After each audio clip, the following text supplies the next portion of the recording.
ಕೇವಲ ಇಡಿ ಅಧಿಕಾರಿಗಳು ಮಾತ್ರ ಆಕ್ಟಿವ್ ಆಗಿ ದಾಳಿ ನಡೆಸ್ತಾ ಇಲ್ಲ. ಇನ್ನೊಂದು ಕಡೆಗೆ ಡಿಆರ್ಐ ಅಧಿಕಾರಿಗಳು ಕೂಡ ಏಕಕಾಲಕ್ಕೆ ರನ್ಯಾಕ್ಕೆ ಸಂಬಂಧಪಟ್ಟ 9 ಕಡೆಗಳಲ್ಲಿ ದಾಳಿಯನ್ನು ನಡೆಸಿದ್ದಾರೆ ಅನ್ನೋದರ ಮಾಹಿತಿ ಇದೆ. ನಟಿ ರನ್ಯಾ ರಾವ್ಗೆ ಸೇರಿದ ಸ್ಥಳದಲ್ಲಿ ಡಿಆರ್ಐ ಅಧಿಕಾರಿಗಳು ಕೂಡ ದಾಳಿಯನ್ನು ನಡೆಸ್ತಾ ಇದ್ದಾರೆ. ರನ್ಯಾ ಪತಿ ಜತಿನ್ ಹುಕ್ಕೇರಿ ಅಪಾರ್ಟ್ಮೆಂಟ್ ಮೇಲೂ ಕೂಡ ದಾಳಿಯಾಗಿದೆ. ಆಡುಗೋಡಿಯಲ್ಲಿರುವಂತಹ ರನ್ಯಾ ಪತಿ ಜತಿನ್ ಅಪಾರ್ಟ್ಮೆಂಟ್ ಸೇರಿ ಟೋಟಲ್ ಆಗಿ ಬೆಂಗಳೂರಿನ 9 ಕಡೆಗಳಲ್ಲಿ ಡಿಆರ್ಐ ಅಧಿಕಾರಿಗಳು ದಾಳಿಯನ್ನು ನಡೆಸಿದ್ದಾರೆ. ರನ್ಯಾ ರಾವ್ ಗೆಳೆಯ ತರುಣ್ಗೆ ಸೇರಿದ ಜಾಗದಲ್ಲೂ ಕೂಡ ದಾಳಿಯಾಗಿದೆ. ಆತನ ಪಾತ್ರ ಏನು, ಆತ ಕೂಡ ಸ್ಮಗಲ್ ಮಾಡ್ತಾ ಇದ್ನ, ಎಲ್ಲ ಬೇಕಲ್ವಾ. ಆಮೇಲೆ ಜತಿನ್ ವಿಚಾರಕ್ಕೆ ಸಂಬಂಧಪಟ್ಟಂತೆ ನಾವು ಬೆಳಗ್ಗೆ ಅಷ್ಟೇ ಮಾಹಿತಿ ಕೊಡ್ತಾ ಇದ್ವಿ, ಕ್ರೆಡಿಟ್ ಕಾರ್ಡ್ ಎಲ್ಲ ಏನೋ ಈಕೆ ಯೂಸ್ ಮಾಡ್ತಾ ಇದ್ಲು ಅಂತ. ಸೊ ಲೀಗಲಿ ಈತನಿಗೂ ಕೂಡ ಸಂಕಷ್ಟನೇ ಅದು. ಆ ಕಾರಣಕ್ಕೆ ಅವರು ಕೋರ್ಟ್ ಮೊರೆಗೆ ಹೋಗ್ಬಿಟ್ಟು ತಾತ್ಕಾಲಿಕವಾಗಿ ರಿಲೀಫ್ ಎಲ್ಲ ಪಡ್ಕೊಂಡಿರೋದು. ಸೊ ದಾಳಿ ಸಂದರ್ಭದಲ್ಲಿ ಏನೆಲ್ಲ ಸಿಗುತ್ತೆ ಅನ್ನೋದು ಕೂಡ ಕುತೂಹಲಕ್ಕೆ ಕಾರಣ ಆಗ್ತಾ ಇದೆ. ಡೈರೆಕ್ಟರೇಟ್ ಆಫ್ ರೆವೆನ್ಯೂ ಇಂಟೆಲಿಜೆನ್ಸ್ ಅಧಿಕಾರಿಗಳು ಫೀಲ್ಡ್ಗೆ ಇಳಿದಿರೋದು. ಗೋಲ್ಡ್ ಸ್ಮಗ್ಲಿಂಗ್ ಕೇಸ್ ಸಂಬಂಧ ಡಿಆರ್ಐ ಅಧಿಕಾರಿಗಳು ಅವರಿಗೆ ಸಂಬಂಧಪಟ್ಟಂತಹ 9 ಸ್ಥಳಗಳ ಮೇಲೆ ದಾಳಿ ಮಾಡಿರುವಂಥದ್ದು.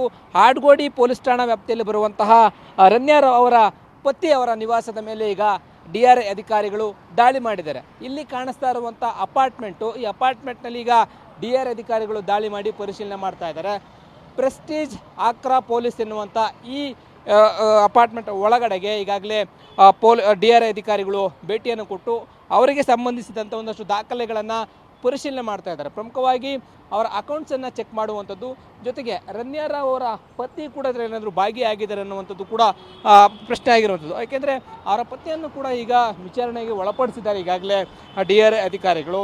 ಅವರು ಅವರ ರನ್ಯಾ ರಾವ್ ಅವರು 27 ಬಾರಿ ದುಬೈಗೆ ಹೋಗಿ ಬಂದಿದ್ದಾರೆ ಅನ್ನುವಂಥದ್ದು. ರೀಸೆಂಟಾಗಿ 2-3 ತಿಂಗಳ ಕಾಲ ಅವರ ವಹಿವಾಟು ಮತ್ತು ಅವರ ಓಡಾಟ, ಜೊತೆಗೆ ಅವರಿಗೆ ಎಲ್ಲೆಲ್ಲಿ ಹೋಗಿದ್ರು ಬಂದರು, ಜೊತೆಗೆ ಏನೆಲ್ಲ ದಾಖಲಾತಿಗಳು ಇವೆ, ಮತ್ತು ಇದುವರೆಗೂ ತನಿಖೆಯಲ್ಲಿ ಸಿಕ್ಕಿರುವಂಥ ಒಂದಷ್ಟು ಅಂಶಗಳನ್ನು ಆಧಾರವಾಗಿಟ್ಕೊಂಡು ಅಪಾರ್ಟ್ಮೆಂಟ್ನ ಒಳಗಡೆ ಡಿಆರ್ಐ ಅಧಿಕಾರಿಗಳು ದಾಳಿಯನ್ನು ಮಾಡಿದ್ದಾರೆ. ಒಂದಿಷ್ಟು ದಾಖಲೆಗಳನ್ನು ಪರಿಶೀಲನೆ ಮಾಡುವಂಥದ್ದು, ಜೊತೆಗೆ ಸಂಬಂಧಪಟ್ಟಂಥ ಸಾಕ್ಷಿಗಳನ್ನು ಕಲೆಕ್ಟ್ ಮಾಡುವಂಥದ್ದು, ಈ ಒಂದು ಕೆಲಸವನ್ನು ಕೂಡ ಈಗ ಮಾಡ್ತಾ ಇರುವಂಥದ್ದು.